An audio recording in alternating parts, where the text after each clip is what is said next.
Kain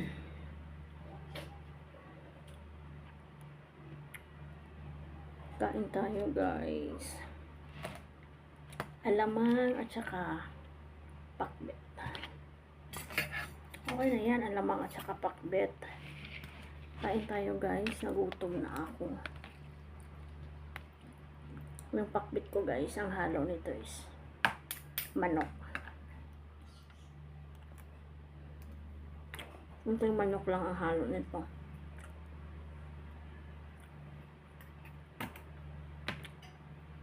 Kain tayo guys.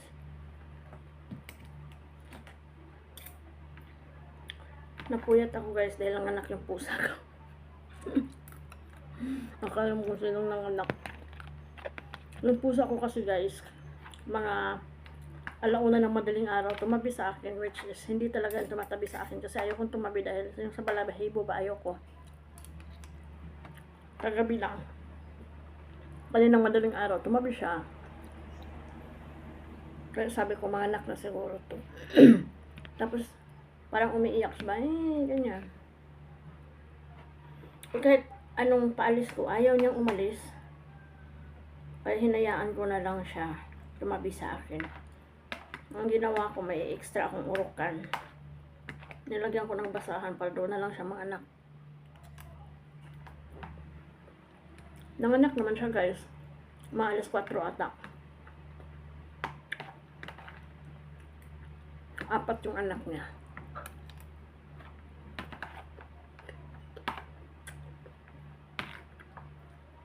Napuyat ako kasi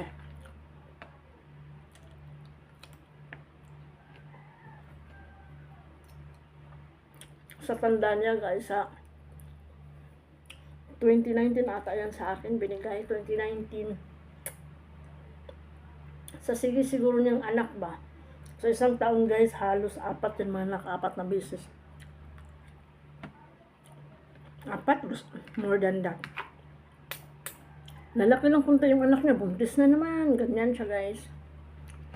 So, sa sige niyang anak, nahirapan na siya umiri kanina.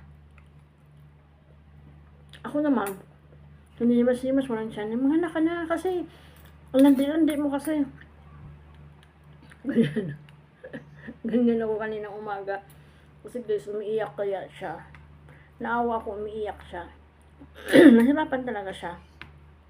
Kasi nga, may edad na siya, tapos sige anak. Maiyak siya. Ako naman, parang mama.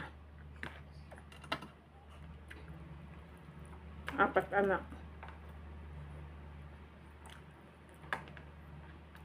Kaya ako tuloy, kulang sa tulog.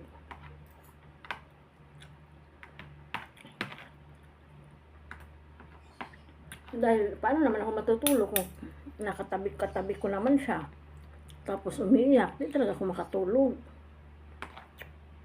Pero hinintay ko na lang talaga siya na manganak.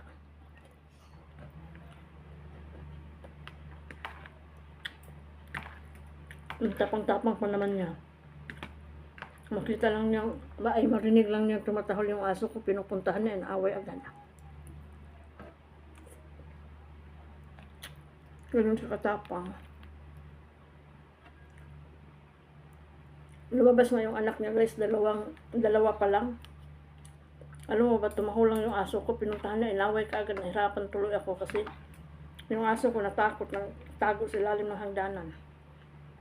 Matapang siya pag nanganak.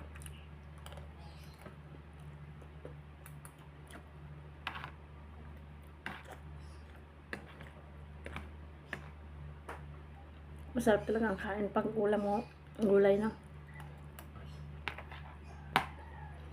Ako naman guys,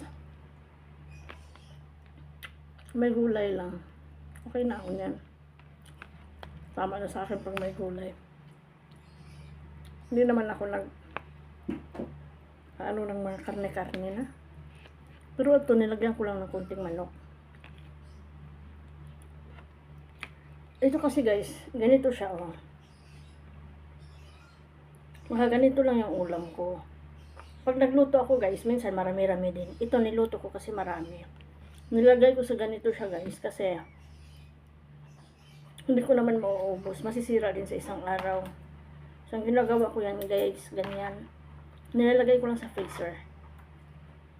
Tapos, pag gusto kong kumain, halimbawa, sa umaga, pag maaga akong nagising, nilalagay ko lang siya sa ibabaw ng rice cooker. Ganun lang. Para hindi ako luto ng luto.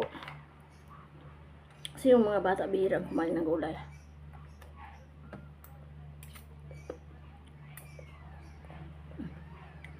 Kumakain lang talaga sila ng gulay guys. Ang ginagawa ko, yung carrots ba, tsaka patatas, sayote. Inaano ko, yung parang ginaganyan, ang tawag nun. Parang minamash mo. Kumakain sila nun kasi wala silang choice. Talagang nakabalot na eh. Hindi naman na pwede halukain yung laman. Kasi nilalagay ko giniling na baboy. Kaya, pag nagluto ako nun, wala silang choice. Nakakain sila ng gulay.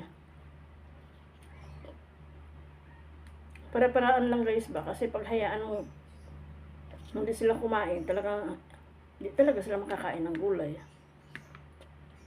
Minsan kasi naman kung gusto nyo maggulay para makakain sila ng gulay, ayaw naman nilang kumain kahit at sabaw-sabaw na lang, maawa ka rin naman o hindi sila makakain ng maayos. Ganun ba? Parang tayong nanay ang mag-a-adjust.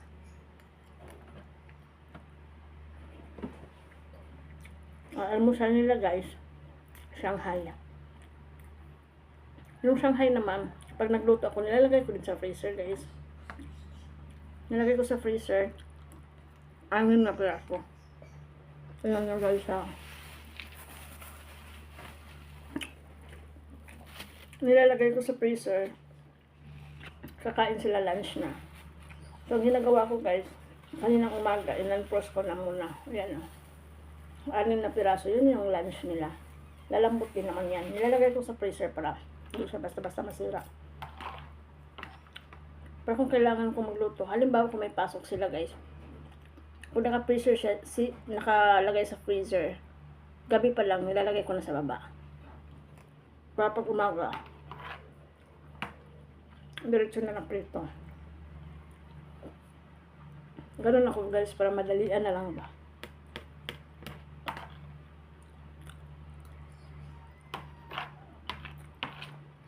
Tapos pag bumili din ako ng gulay ay no manok. Ang ginagawa ko sa manok guys, pinapakuluan ko na lahat. Nilalagay ko na sa ref. Para kung magluto ako, halimbawa may lakad ako, kadalasan ginagawa ko guys, pag may pasok sila. Kasi pag may pasok sila, madalian na lang. So, ang ginagawa ko guys, pinapakuluan ko lahat. Yung manok. Halimbawa, 2 kilong nakukonsume nila sa isang linggo, pinapakuluan ko yung 2 kilo. Tapos, hinahati-hati ko na yan sa isang plastic tig 4 na piraso, 6 na piraso. Para kung mag-adobo ako, kunting timpla na lang, luto na. Kunting boil na lang, okay na.